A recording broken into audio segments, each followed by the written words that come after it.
and it's in the breaking we come unbound.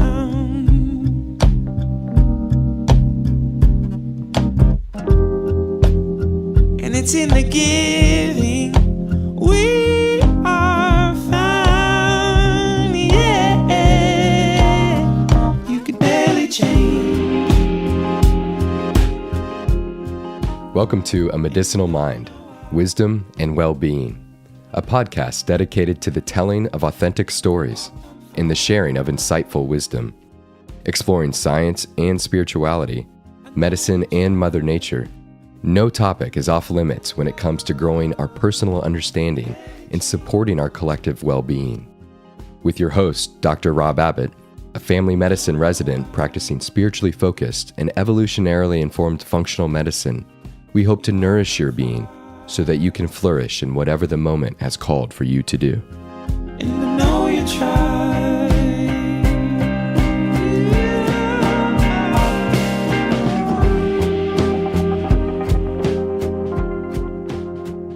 In episode 41 of A Medicinal Mind, Wisdom and Well-Being, I have perhaps my most intimate and inspiring conversation to date with my close friend, naturopathic medical student, and transformation coach, Jamil Sayegh. I could provide a short bio for Jamil, but there is simply no way to adequately articulate the passionate drive and story of this incredible healer. In our conversation, Jamil lets us in to his miraculous life journey, providing a vulnerable glimpse into his path to becoming a motivational integrated healer. Jamil shares the early years where his diet was far from optimal, and the self-directed journey that led him to holistic nutrition and the empowerment of lifelong learning. Jamil offers his insights as to the role of a transformational coach in bringing about dramatic and meaningful life change. Jamil tells the story of what it was like growing up in a medical family and the surprises that unfolded as he brought his newly discovered passion for holistic health into this traditional medical space. We then explore perhaps the most powerful story ever told on the podcast, the story of Jamil's father and how their relationship grew during his father's own personal struggle with illness. Since the original recording of this show, I have gone back numerous times to listen to this story and have yet to make it through without being moved to tears.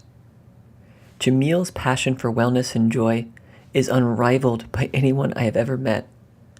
It is impossible to not be moved and motivated by his story, his life's work, and his vision for a better world.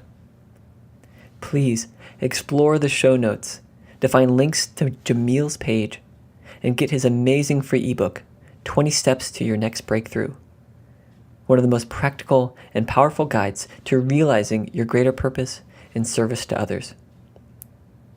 I am so grateful to call Jamil a personal friend, and I cannot emphasize enough how powerful and meaningful this conversation was. And with that, let's dig into the show. Well, Jamil, it's about time you joined me for a podcast. Yes, it is, my friend. Yes, it is. I am so excited to have you on today. We were joking before that hoping this was going to turn into something worth listening to. I think, if you share all of your wisdom, it'll certainly be worth listening to. And if I stay quiet for the majority of it, it will certainly be worth listening to. So we'll see how it turns out. But please, let's get this started and have you share with folks a little bit about who you are and perhaps why we're even having this conversation today. Definitely, man, definitely. So first, thank you so much for having me. I've wanted to have this with you for a long time. I'm glad we can make it happen. So a little bit about me. Basically, I'm in Arizona right now, medical school. I'm a guy from New York with an intense passion for freeing people from suffering, helping them really remember who they are and what they're capable of, and then ultimately motivating, empowering, and inspiring them to truly live a life on their terms without regret. And that passion over the years brought me to medical school. I have 3 months left until graduation. It brought me to become a transformation coach. I help people with their relationships, with their health, mental, emotional, physical, and just helping them live that life that they've been dying to live, but they just don't know how. And it's been some of the most rewarding experiences I've had the pleasure of having. And, every day is just getting better and better. You are the perfect example of someone who, I haven't been around you physically in person yet, but with our conversations, you bleed this passion and joy for life. And I hope just from that beginning intro, people are already starting to feel that. And it's something that has really inspired me to continue doing the work that I'm doing. Like I said, I'm just so grateful to be able to share this conversation with folks and some of the work that you're doing. And you brought up one term in there that I think might be something new to people, this idea of a transformational coach. I've had health coaches on podcasts before, and we've talked a little bit about that dynamic, but what is a transformational coach? Yeah, so for me, transformation coaching is all about what the word implies, transformation. How do we take you from where you are to where you want to be? Because most of the time, think of it like there's an old analogy that you can't hit a target if you don't have one.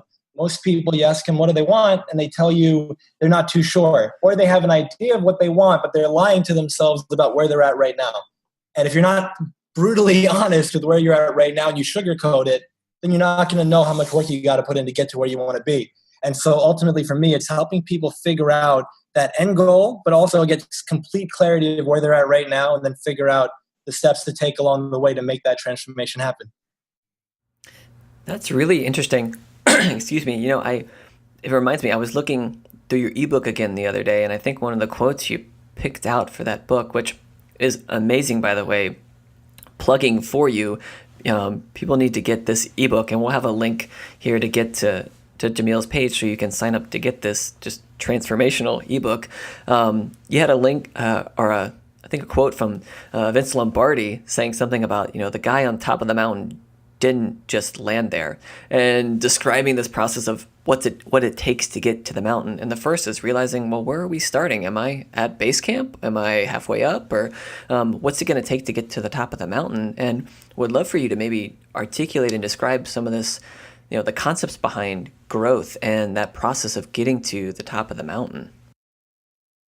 Definitely. So, for example, I mentioned the health and the relationship component that I love to help people with. And one of the components that I help people with, I just call it success. And what I mean by that, and this is going towards your question, everyone has a different definition of what success means.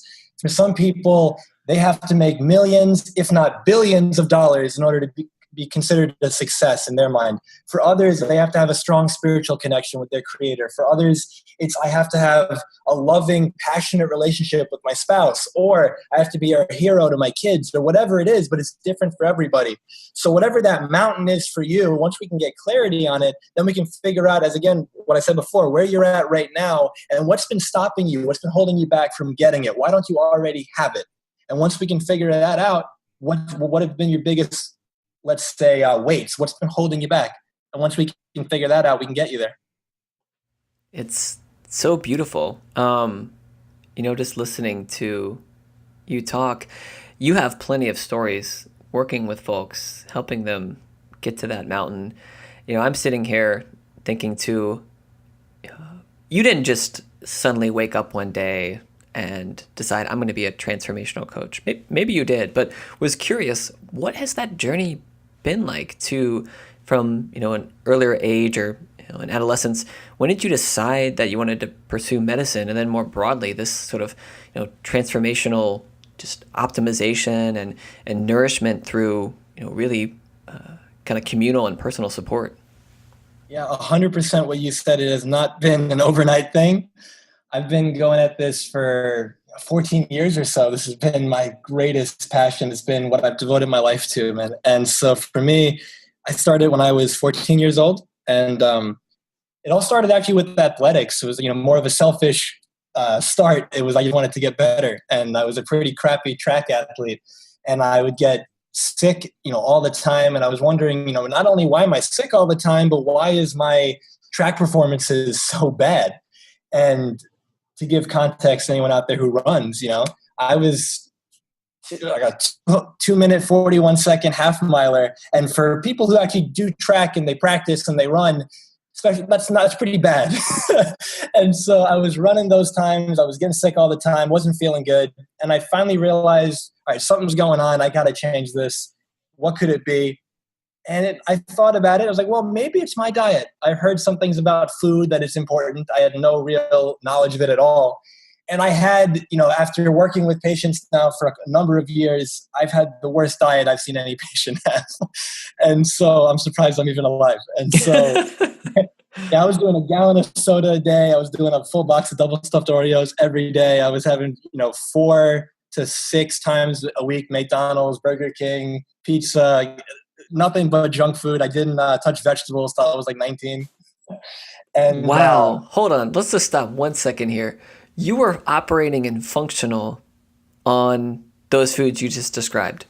Yeah, I'm surprised. Yeah, my average lunch was a cinnamon roll, a tub of large fries, tropical Skittles, and some either chicken nuggets with some processed ketchup or pizza. That was my average lunch. Well, you're pretty dang resilient. I've joked about or talked about in other conversations this idea of creating the resilient human being who could theoretically kind of run on anything. May not be optimal, but thank you for being honest and just sharing that. And I didn't mean to interrupt into the story, but I hope people just realize, oftentimes when you see folks in maybe the integrative holistic medicine space and you see where they're at, you forget that there probably was something different beforehand. I know there was something, radically different for me before sort of finding this path. And it's kind of nice to be able to share that and be very authentic. So thank you for doing that. Oh, of course, man. I wear my, I wear that with like a badge of pride. I haven't eaten a lot of those foods in over a decade, but now I think back, it's like my old go-to meal. It was like a 20-piece chicken McNuggets with supersized fries. I'd get a supersized drink, fill it up with half Coke, half Sprite, my own little concoction there. And then I would grab the extra large lid, and I just use that pump thing and just pump it up with barbecue sauce and ketchup and get a large Oreo McFlurry and go to town. Wow. And so, that was a time in my life that definitely I had some fond memories of. And so definitely no regrets. Hashtag no regrets for sure. Well, bringing us back to where I interrupted into that story, where did the light bulb start to go off? You were, involved in athletics and wanting to maybe improve your diet and seeing maybe there was something you could do differently. What was the next step? Yes, I started, this was about 2004. So YouTube actually just came out about, I think, 04, 03, somewhere in that range. And I started looking online and YouTube came up and there was all these videos, health videos, and I started watching them, and they were either nutritionists or docs or just people sharing their overall just acquired knowledge. And I started learning a lot. And something as simple as drink more water. I didn't really drink any water. I was just a soda guy. And so once I saw the importance of, the water, how bad the soda was, how bad the fast food was, I made this commitment to myself that, all right, I feel like crap. I'm running like crap. I need to make a change. Let me give it a shot. But if I'm going to do it, I'm going to do it. So I went from a gallon of soda every day to a gallon of water, no soda the next day. And I completely cold turkeyed the fast food that night as well. And so over the next 2 weeks or so, I definitely had some withdrawal symptoms of the soda. And the food, I definitely craved it. I had a lot of friends and family that ate that way, and they'd always want to go out. And I'd go with them, but I wouldn't eat it. And it would definitely took a lot of willpower in the beginning. But I started noticing with just drinking more water, cutting the soda, and eating a little bit better. I was still eating the Oreos. I was still eating the pizza. But I wasn't going to McDonald's 5 times a week. I wasn't going to Burger King 3 times a week. All that kind of stuff was out. There was still a little bit of fast food. And all of a sudden, I stopped being sick. All of a sudden, my track time started dramatically improving. And over the course, again, giving people context, if they know anything about track times, in just that first season, I went from 2 minutes and 41 seconds in my 800 half mile to 2 minutes and 5 seconds. That's a massive drop to have in one season. And And it was unbelievable. Like, I went from one of the slowest guys on the team to one of the fastest guys in my year. And it was just an unbelievable experience. And just like anything else, once you start getting results in something, it really has that positive feedback, and you just get even more motivated, more inspired, and you get momentum. And so I saw the changes making a difference. And once you see that, you don't want to go back. And so then I started really exploring it more. Are there supplements I could take? Is there more I could learn about health?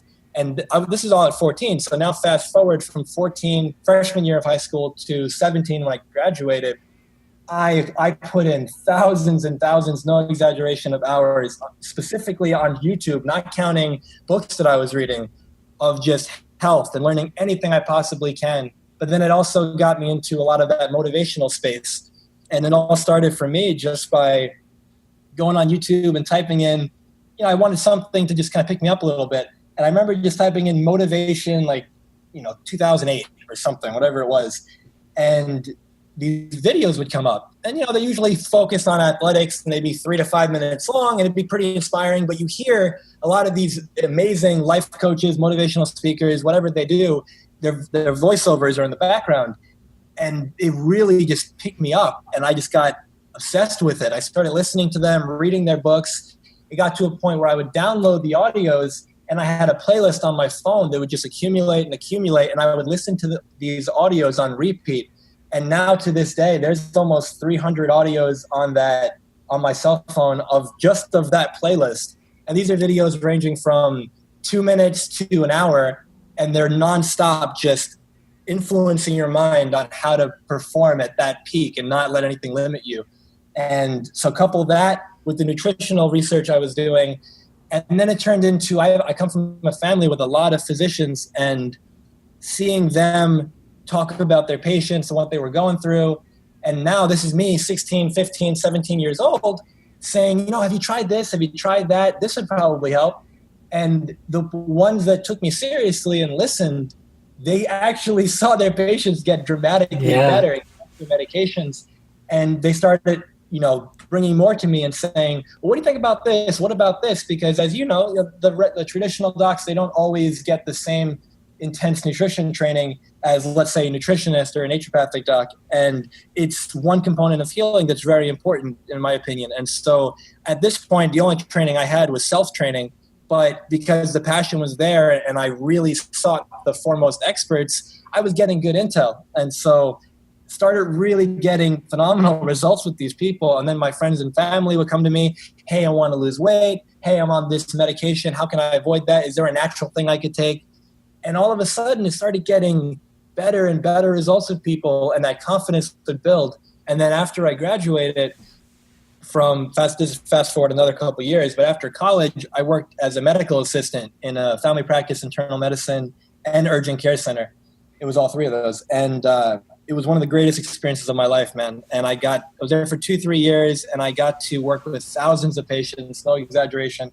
And I got to help people reverse things that I didn't think you could reverse. And I had nurses coming to see me going, what did you give that patient? Because what they told me they experienced, I need that. People coming and telling me one bowel movement a week. And is that normal? I was like, well, not exactly. And then all of a sudden they come back 3 weeks later. Now they're going twice a day. People who tell me I was diabetic and now my medication, I cut it in, a fifth, and I barely need it anymore. They're losing weight. And it's things that, they were seeing a gastroenterologist for 10 years because they had gas and bloating and all these problems. And then I gave one suggestion and all their pain went away and they haven't needed any of the medication anymore. And it was things that to me were real simple because I got them for free. I just learned them online. But then I'm sitting there going, why is it that a lot of these docs didn't know that? And, I looked at my own family who were amazing physicians, and yet they still didn't know some of these principles that I considered to be pretty core to healing.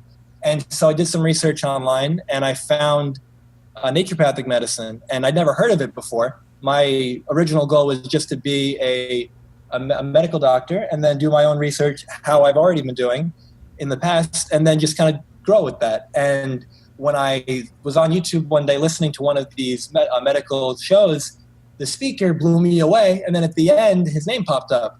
and it was an ND, and I didn't know what that was. So I looked into it, and it just opened up this whole new world to me that when I went down that rabbit hole, looked at the curriculum, it was very similar, looked up the training I was going to get, and I was like, okay, this is actually what I was looking for to the T. And so I applied to a school in Arizona, first time coming over here, and fell in love with it right when I got here. And, you know, that was 4 years ago, and I'm getting ready to head out now. But the last 4 years, man, have been the greatest 4 years of my life. I've had so much opportunity, so much growth, and just, it's been so many blessings. Wow, is all I have to say. There is so much I want to try to unpack from everything you've just shared. I mean, really sitting here getting chills, seeing the parallels in my own life, reaching that point of seeing how much nutrition and movement and meditation, and for me, you know, a yoga practice, how much that could really bring about wellness. And I did the exact same thing with podcasts and reading, and I felt like my entire world was this, I was immersed in ancestral and functional medicine, and I just spent every waking hour, and even in my dreams, I'm sure I was just like dreaming of, you know, functional medicine and ancestral medicine, and wanting to find these answers that I wasn't, you know, getting from my traditional training. And so it's funny, like hearing your stories about going to YouTube and watching all these videos, and it makes perfect sense now. I mean, we've talked up numerous times before this. It makes sense. It's clicking that, you know, this journey that you've been on to get curious and seek out this knowledge, and then put it into practice, right? Into your own life, but into, you know, lives of other people. And then it's kind of seeing that build and build, you know, seeing the successes. And you bring up a tremendous point about, you know, our current medical system. We have some amazing physicians, incredibly compassionate docs, knowledgeable about some of the most, you know, intricate disease processes, and just the, you know, behind the pathophysiology of certain disease states. It's phenomenal. But some of the things that we see as incredibly core are entirely lacking. One, from a purely sort of, it's just missing from traditional education, and two is, you know, people haven't gone down the, at least, you know, dipping the toe into some of these other areas.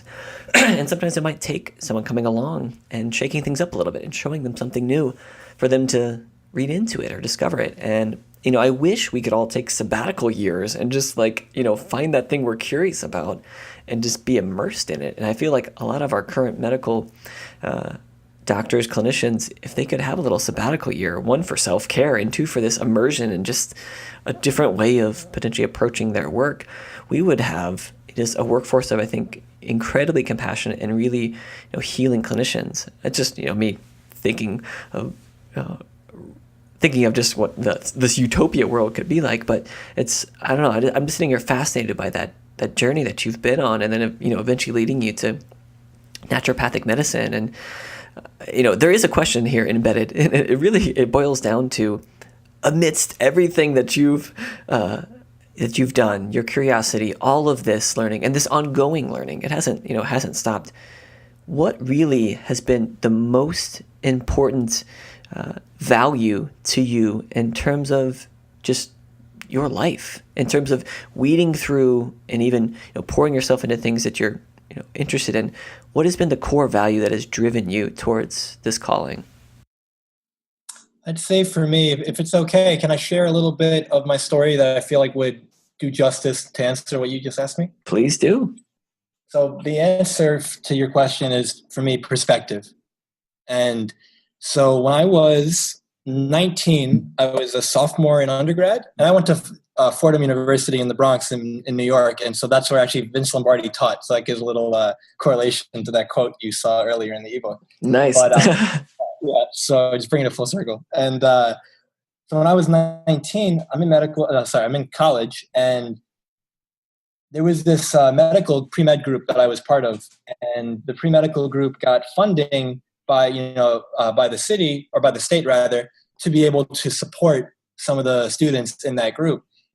And every year they meet in Albany, and the whole purpose is to continue to get the funding. And the students who are part of it come and they speak about the program, and they tell about how beneficial it is and all these kind of things. And I was asked to attend that. And it was going to be leave Thursday, you're gone Friday, you're gone Saturday, and you come back Sunday night. And they asked me to go, and I said, all right, I'll be there. And fast forward until, Thursday, it's the day before, and something didn't feel right. And something was telling me, you know what, don't go. And I didn't know why. I just knew that it felt like I needed to listen. And so I sent the email out. I told them I couldn't go. I had something come up. And that was ultimately one of the greatest decisions of my life, which I'll soon get to. But so I didn't go. So now Friday, Saturday, had a good weekend, and then Sunday. And I wake up on Sunday, and my father was downstairs in the bathroom. And my father was a family practice doc, and he had all of these giant family practice like magazines that would come in the mail every month or two. And he would read them, and they were in the bathroom. So if he's reading them and he's studying and he's learning, he might be there in there for a bit. And it's typical that this is a guy who he had a heart attack in his 30s, had another heart attack in his late 30s. He smoked since he was 14. So my mom, worries about him, takes care and tries to do her best to take care of him. So every time, if he's in the bathroom for a while, she'll knock and say, "Is everything okay?" He'll say, "Yep," and then that's it. And I wake up. It's probably about 9:30 in the morning, and I go downstairs, I hear her knock, don't think anything of it, and she says, "Are you okay?" She's vacuuming. And then she says it again, "Are you okay?" Now I'm listening, caught my attention that she said it twice. Says it a third time, "Are you okay?" And I go downstairs, and she's knocking on the door like hard. There's no way he's not hearing this. And then so I walk up, and I start smacking the door incredibly hard, yelling my dad's name to see if there's a fan in there, but it's not that loud. And so nothing's happening. We can't hear anything. The door's locked. I run outside to the window to see if I can open it, and it's not opening. And I go back in, adrenaline, whatever you want to call it. I broke the door, and then my dad was on the floor, and it turns out he had a frontal lobe brain aneurysm. And, we doing CPR, we had 911. We get to the hospital, and I get told by all of my family members who are physicians that it doesn't look good, and that, just be ready, be prepared just in case it's, the worst. Out of love, they're trying to prepare me. Meanwhile, though, my mom and my sister are there, and my mom's trying to be strong for my sister. My sister is not doing well, and I'm trying to be strong for them. Meanwhile, I'm getting told that he's probably not going to make it, 95% and up. And he's in this 4-hour brain surgery. And they say that there's a real good chance he's not going to survive it. He does survive it. And then they say if he does survive it, he's going to be a vegetable. He's not going to be himself. And he survived it. And I just remember just a thing. But he made almost a full recovery over the next 3 years.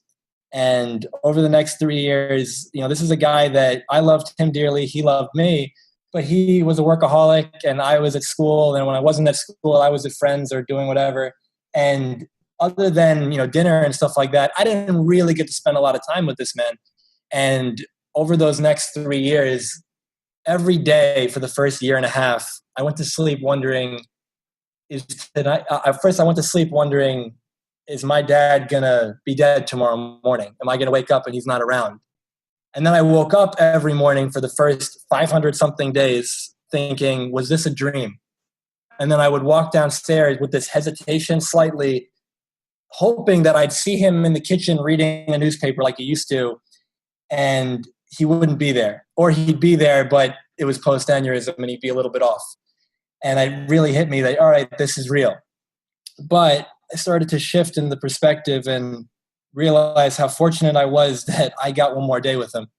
And so I went from spending not much time at all with him to going to physical therapy with him, walking with him. He was a singer and a drummer. So I played the guitar and I'd sing too. So we would just play music together. We'd go for walks. We would spend so much time, TV, dinner, everything. So now you're going from no real time to like 10 or 12 hours a day taking care of him. And so after I graduated college, I took 2 years off And this is when I was working in that clinic. So I would spend my days working in the clinic and then come home and be with my dad. And he made almost like probably 95, 97% recovery. We'd walk into the hospital for follow-ups every now and then, and the neurosurgeon comes out and he says that your father is literally the poster child. Your father is a walking miracle. He had a 99% chance of death. That was the worst aneurysm I've ever seen in my life. It bursted. It was on the brain, everything. And the fact that he is doing this well is nothing short of, a miracle. And I was able to, with the help of my mom, change his diet, get him certain supplements, got him off all his medications. He was doing so well. He had some memory problems, and I was able to short-term memory because of the aneurysm, and I was able to figure out ways to convert short-term memory to long-term memory. And so I was actually able to improve his memory, and that was so awesome, using humor to be able to deliver a joke. And then I've said it before, but he always forgets it. And then he tells me the punchline and figuring out that it's actually working and setting in. And at the end of the 3 years, he passed away. And I remember being at the wake, open casket for 5 hours, standing next to it. And no exaggeration, over 7,000 people came. And he was 49 when he had the aneurysm, and he passed away at 53. And that experience, over 7,000 people, the amount of phone calls we got over the next couple months, the people who would have been there didn't know what happened, would have been even higher. And the impact that he had, over 90% of those people, no exaggeration, would tell me, your father saved my life. And I'm just sitting there shaking hands, seeing people of different religious faiths asking, can I pray over the casket in their own way? Seeing all these people, the line out the door, like never seeing the end of it for 5-6 hours, and realizing the impact that this man had, the heart that he had, and the perspective that he shared with me, that over those 3 years, he went from that virtual stranger that I loved to my best friend. And it instilled in me this perspective that you never know when you're going to go, and that every day you wake up is a gift and not to take it for granted. And so now when I'm with people, when I am speaking with them, when I'm hugging them, when, whatever we're doing, I'm with them. I'm not, my mind is not thinking about something else. If we're speaking, you're the center of my world, and that's it. If I'm with you and I say I'll see you later or goodbye, I say that knowing that there's a chance that I won't see you again. And because of that, I'm going to make sure I give everything I can to this interaction. I'm going to make sure I hold nothing back, and I tell you really how I feel about you. Because to me, living a life that you're going to regret is one of the worst things ever. To be able to be 80, 90, 100, if you're fortunate enough to live that long, to look back at your life and realize that you messed up, to realize that there's people that you love that you didn't tell that you love, there's things that you wanted to do that you didn't because you believed other people when they said you couldn't do it. There's opportunities that you had, chances that you could have taken, but you didn't because you were afraid of what other people thought. My dad gave me that gift of perspective, and the moment that happened, that you could say awoken in me, that was the day that stress died. That was the day that, the real me came out to play. And that was the day that every day since then, I've been like 6 to 8 years right now, but it's at a point now that every day has been a miracle. And it's not because things don't happen. A lot of people say, oh, this guy must be so lucky. He's so positive because nothing happens to him. It's one of the lessons my mom taught me growing up was it doesn't matter what happens to you. The only thing that matters is what are you going to do about it? Because that's the only thing you have control over. What do things mean to you? And once I experienced what my dad went through, once I experienced the frustration that it caused in me, once I experienced the fear that it caused in me, once I experienced the pain that caused, but I was able to be with it and surrender to that and flow with it, the bliss and the peace and the joy that came out of that experience, I can't even put to words. And so that's a long-winded answer to your question, but honestly, the perspective was the biggest gift that I've ever received. And that's been what's allowed me to help the people that I've helped, either with my seminars or with my coaching, or just my friends and family if they come to me for anything. And it's a gift that I'm going to work the rest of my life to share. Jamil, I don't know if you've told that story in that detail before. I'm guessing you might have. That's one of the most incredible stories that I've ever heard. Wow, I've joked about being wordless before. Just hearing that story and how it instilled a change in perspective that's permeated literally everything that you do. And the way that you're sharing that with people is absolutely incredible. The people that have worked with you have got to be some of the luckiest people on the planet. And I just love how you share with folks that idea of our circumstances, what's happening to you, quote unquote, is really so minute. What you choose in each moment to focus on and how you respond, that's really all we have. And you share this very similar wisdom to one of my close friends. And he basically put it to me as this. He's like, the single thing that we can do in every moment is honor the moment. And if we're with someone, be fully with them and only them. Stop worrying about what you're going to be doing a couple hours later. Or, stop worrying about what you didn't do a few hours before. Be fully with that person. Honor them completely with your attention. And that's what you've basically just shared. And in being with you on many occasions in these conversations, I feel that. And I'm sure the people that have, that are surrounding you in your life through your work and your family have felt that. And I hope people listening can take that story and bring that wisdom into their lives. Because can you imagine if we all were fully with, that single person, or fully with that, the situation that presents itself to us, then we'd have this entire world of fully present, accepting, listening, compassionate human beings. And to me, that sounds incredible. It may sound utopic, but it just sounds like a wonderful place to be heard, to be listened to, and to feel that, and to resonate with it. I'm rambling a little bit here too, but it's so wonderful that you've shared that wisdom. And I don't know how, I don't want to sort of segue away from this because it's so nourishing, but perhaps you can, direct us to maybe some practical things, habits, or maybe almost I don't want to use the word routine, but what have been some of the things that you've incorporated at a practical level into your life that have allowed you to maintain that ability to take a wider perspective and be fully present? Because something tells me if you're not eating well, if you're not sleeping well, if you're not, taking care of yourself, it's going to be really hard to be fully present with the people in your life that are most important.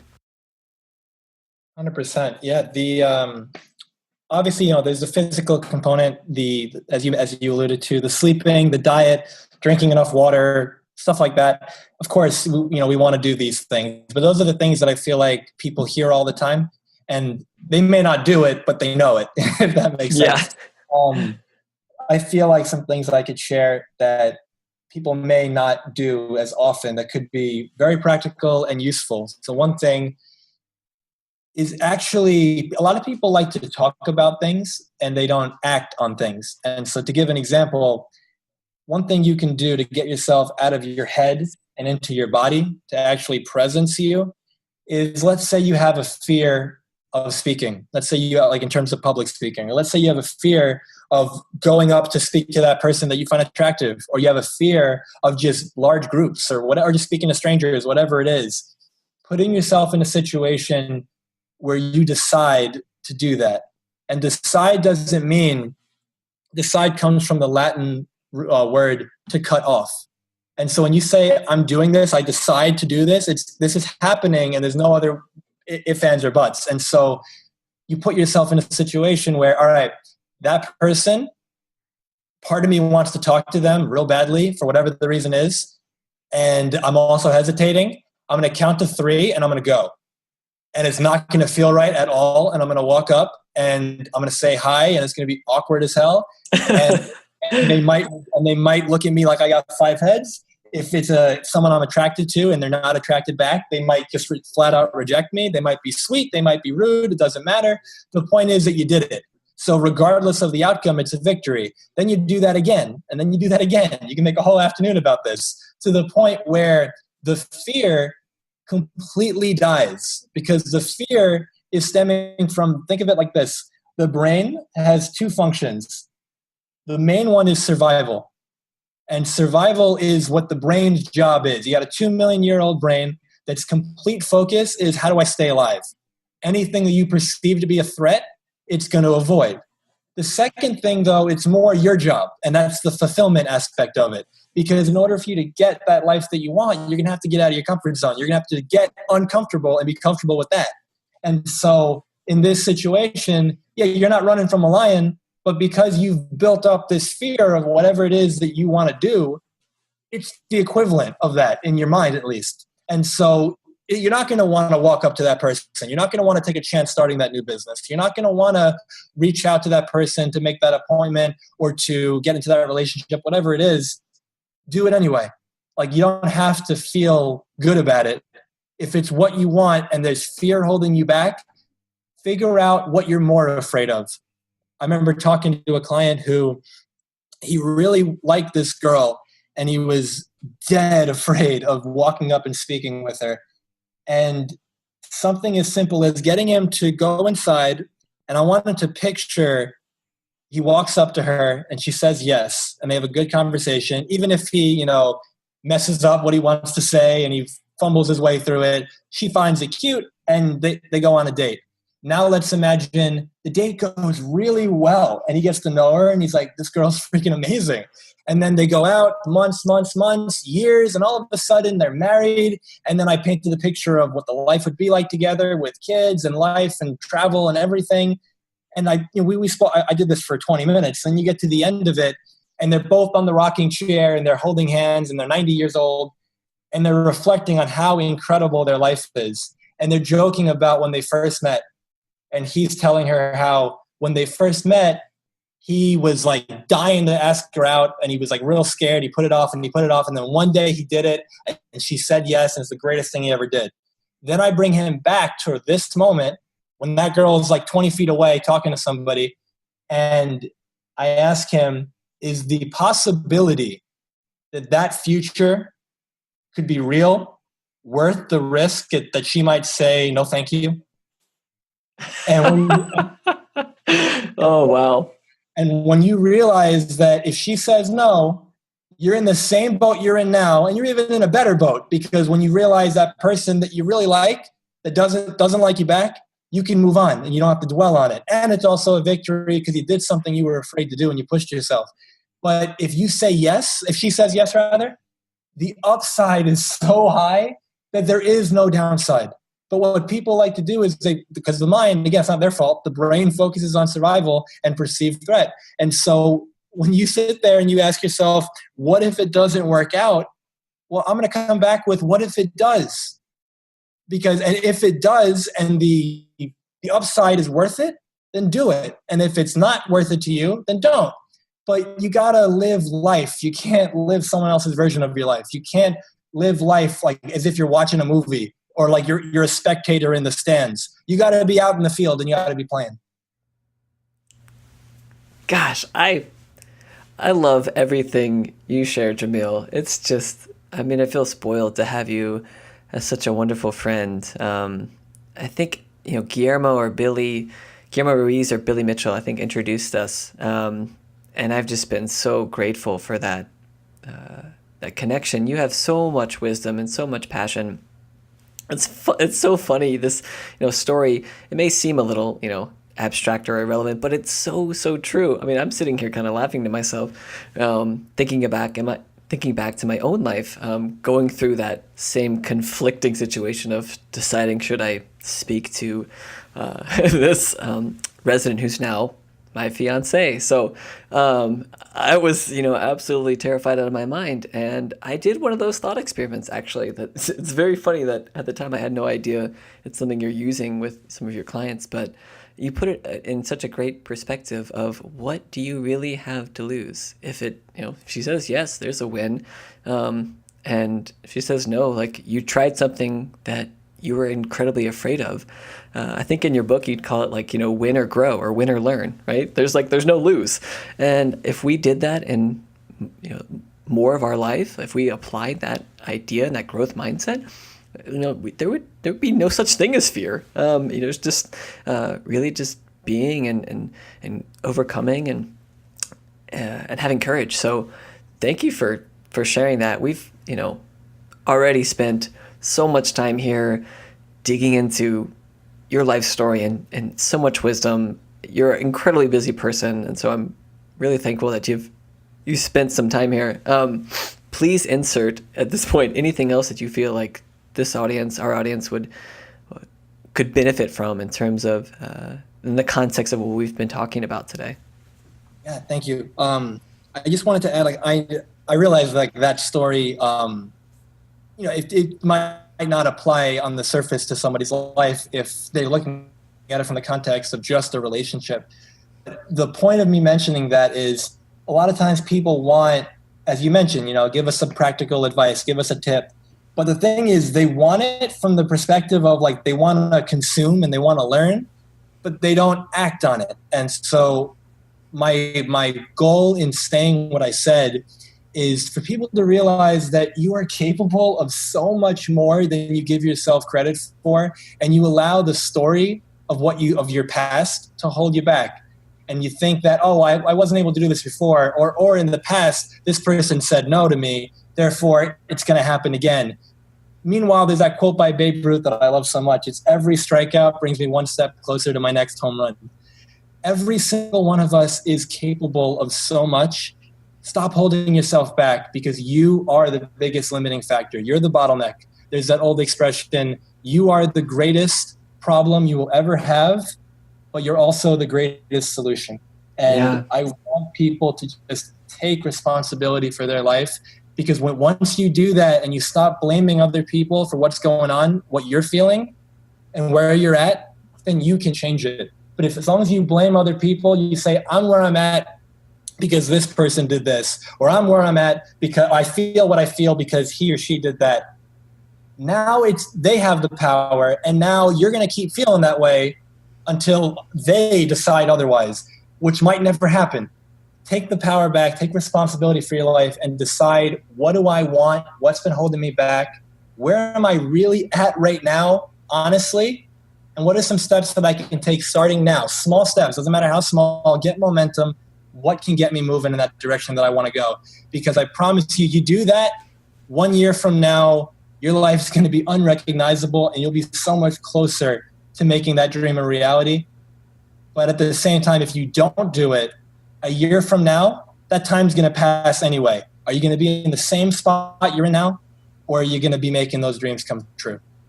And that's what I want to share with people. Yes, that incremental change, just like you've done in your life, putting down a little soda and, still eating some things that maybe you shouldn't have been eating, but it took making one choice initially, right? You had to put down one thing. And these incremental changes over time will manifest. And as you've articulated in this podcast so well, it'll reinforce, it'll give you feedback saying you're doing the right thing. You're doing the right thing. And if we can collectively support each other on our journeys up the mountain, helping to remove those weights, telling people, thank you for being in my life, and guess what? You're doing the right thing. You will be in a better place. I am so thankful. Jamil, this has been so wonderful. I mentioned a little bit about your ebook, and you've talked about your work in some detail, but take this time now to let people know if they've really resonated with your stories, your mission, and your work. How can they connect with you and access some of the amazing resources that you've both made and curated for a wider audience? Yeah, thank you, Rob. So in terms of the ebook, it's a free ebook. I call it 20 Steps to Your Next Breakthrough. And you can get it on my site. It's jamilsayegh.com. So it's JamilSayegh. And there's a link right there for it. There's also free blogs. There's also videos that I've curated and videos that I've made. And there's a lot of resources on there. There's also a link on there to my Instagram page where I post videos, content daily that isn't on that website. And that's Instagram is the Life Doc. That's my name on there. And then there's a link to my Facebook page on the website as well. And everything I share with people is free and just trying to make that difference. And so if they're resonating, I urge you to go out and check it out and make that change today. Wow. Jamil, thank you. I'm going to try to have all of those links on the podcast page for folks so they can, get in touch, follow you, check out your work, and just try to make it easier to, remove that barrier to connect with some of the amazing work that you're doing. Before you go, though, last question. We've been talking about growth and perspective. What's one thing that you've overcome today, or what's one way that you've grown just today?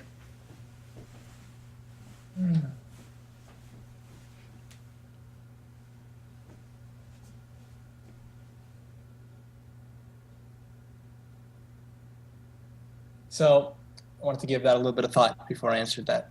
So I had a friend who has I just had my final milestone exam in medical school last weekend, and a friend of mine has it this weekend coming up. And he wanted some help studying, and I've already finished the exam, but of course he helped me. I want to return the favor, and so had him over, and I was having some food. I ended up making some food for him as well, and we got to just sit and share that meal. And it was completely unexpected, and I've really enjoyed his presence and his company, and just being able to practice and reaffirm that spontaneity and just that that resistance that a lot of people have to life. That in my head I could have had a plan, and I used to, and the plan would be something like, all right, I'm going to wake up, I'm going to do this, I'm going to eat this. It was very structured. And the problem when you have a plan is that life has other plans. And so when life has other plans, things don't work out the way you think they're going to, and you can get irritated.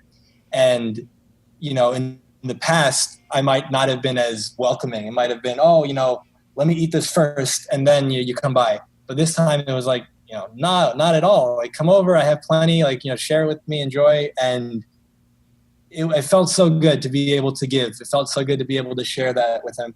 And, it's a guy I consider to be a brother. And so I hope that answers your question. Embracing spontaneity.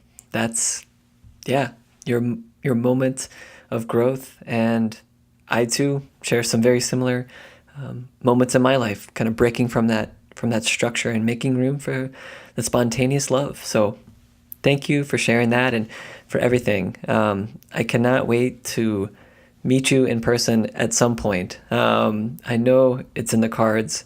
At least until then, we're going to stay in touch. And I just thank you, Jamil. This has been one of my favorite conversations. I really hope people have enjoyed it, and perhaps if they enjoyed enough, we can have you back to share some more wisdom, because you'll make the world a better place. That is for sure. Thank you so much, Rob, and thank you everybody for listening and tuning in. Hope you're having a great day. All right. Have a good one, Jamil. Talk soon. Take care, brother. Thank you for your presence and willingness to receive a new narrative, a passionate perspective, and perhaps a deeper sense of connection with our collective purpose. Please share this podcast with any and all that you believe will benefit from its intention to relieve one's doing and engage one's being. Please share your comments about the conversation on our podcast page and leave a review in iTunes so that the voices in this space can spread to all ears ready to receive it. Music credit goes to Dillingham for their song Vessel. Remain open, stay curious, and forever be love. You walked on fire, and I know you tried.